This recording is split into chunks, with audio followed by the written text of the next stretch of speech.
नमस्कार दोस्तों, मेरा नाम पूजा गुप्ता है। मैं एक एस्ट्रोलॉजर हूँ और एक टैरो कार्ड रीडर हूँ। और आज की वीडियो का टॉपिक बड़ा इंटरेस्टिंग है क्योंकि आज हम बात करने वाले हैं भगवान विश्वकर्मा के बारे में। और आई रिक्वेस्ट कि ये अपने बच्चों को ज़रूर दिखाएं, उनसे शेयर करें, क्योंकि जनरली बच्चों को ये नहीं पता कि वो कौन थे और उनकी पूजा हम क्यों करते हैं। क्यों विश्वकर्मा डे पर हम फैक्ट्रीज जाते हैं, सारी मशीनों की पूजा करते हैं। जो लोग स्टॉक मार्केट में या डिज़ाइनिंग में है, वो कंप्यूटर्स की भी, कुछ लोग तो मोबाइल की भी पूजा करते हैं। जो भी डिवाइस हम अपने काम के लिए यूज़ करते हैं उसकी उस दिन पूजा होती है।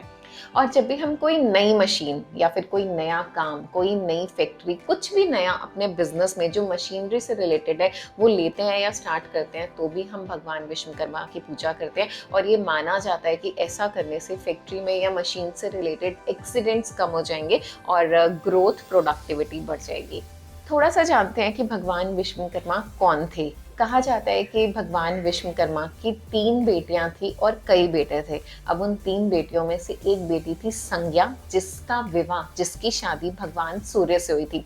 अब सूर्य भगवान की इतनी गर्मी, इतना तेज था जो कि संज्ञा सह नहीं पाई और परेशान होकर अपने पेरेंट्स के घर वापस आ गई, यानी भगवान विश्वकर्मा के घर वापस आ गई। अब वो बड़े परेशान, जैसे कोई पेरेंट्स होते हैं कि उन्हें उस सिचुएशन का हल निकालना था ताकि उनकी बेटी अपने वैवाहिक जीवन में वापस जा सके। तो उन्होंने भगवान सूर्य की गर्मी, उनका तेज 1/8 कर दिया, मतलब उसको कम कर दिया, ऐसा कहा जाता है। और वो जो एनर्जी, वो जो हीट उन्होंने भगवान सूर्य की निकाली, इकट्ठी की, उससे उन्होंने पुष्कर विमान बनाया, त्रिशूल बनाया शिव जी के लिए, सुदर्शन चक्र बनाया भगवान कृष्ण के लिए, और कार्तिकेय भगवान के लिए भी शक्ति नाम का एक हथियार बनाया। कहा जाता है कि और भी बहुत सारी ज्वेलरी, ऑर्नामेंट्स, वेपन्स, ये सब उन्होंने भगवानों के लिए बनाए। तभी उन्हें भगवानों का इंजीनियर भी कहते हैं। विश्व यानी यूनिवर्स, पूरा यूनिवर्स, ब्रह्मांड।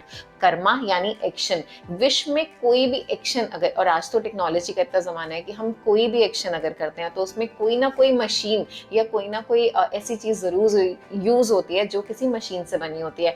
तो हर जगह जो भी हम काम करते हैं उसमें भगवान विश्वकर्मा का कंट्रीब्यूशन तो है ही।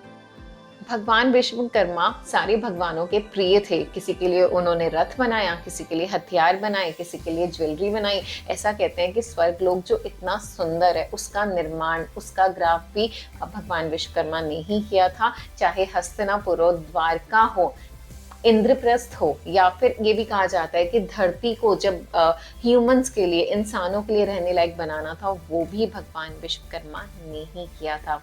भगवान विश्वकर्मा के बेटे नल ने श्री राम जी की मदद की थी पुल बनाने में, ताकि वो रामेश्वरम पार कर सके। और आज भी कहा जाता है कि उनकी पुश्तें हैं जो यही काम, क्राफ्टमैन या इंजीनियरिंग का काम ही करती है। इनफैक्ट कई जगह तो जो लेबर हैं, जो फैक्ट्री में जो ऐसा काम करते हैं, वो उन अपने नाम के पीछे विश्वकर्मा का नाम भी लगाते हैं ताकि उनको करियर में ग्रोथ मिले। दिवाली के अगले दिन हम भगवान विश्वकर्मा की पूजा करते हैं। उस दिन हम अपनी फैक्ट्री में सारी मशीनों की, सारे इक्विपमेंट्स की भी पूजा करते हैं। और ये माना जाता है कि हम ये प्रे करते हैं कि भगवान विश्वकर्मा के आशीर्वाद से हमारी सारी मशीनें, सारे इक्विपमेंट्स ठीक चलें, कोई एक्सीडेंट्स ना हो और उनसे रिलेटेड ग्रोथ हमें मिलती रहे। ज़्यादातर फैक्ट्रीज में तो आप देखेंगे कि आपको भगवान विश्वकर्मा की फोटो भी लगी मिलेगी और लोग डेली उनकी पूजा करते हैं, इसी इंटेंशन से कि उनकी मशीनें, उनकी क्राफ्टमैनशिप, उनकी इंजीनियरिंग, सब चीज़ ग्रोथ करे, प्रोडक्टिव रहे और पॉजिटिविटी मिले। Thank you so much.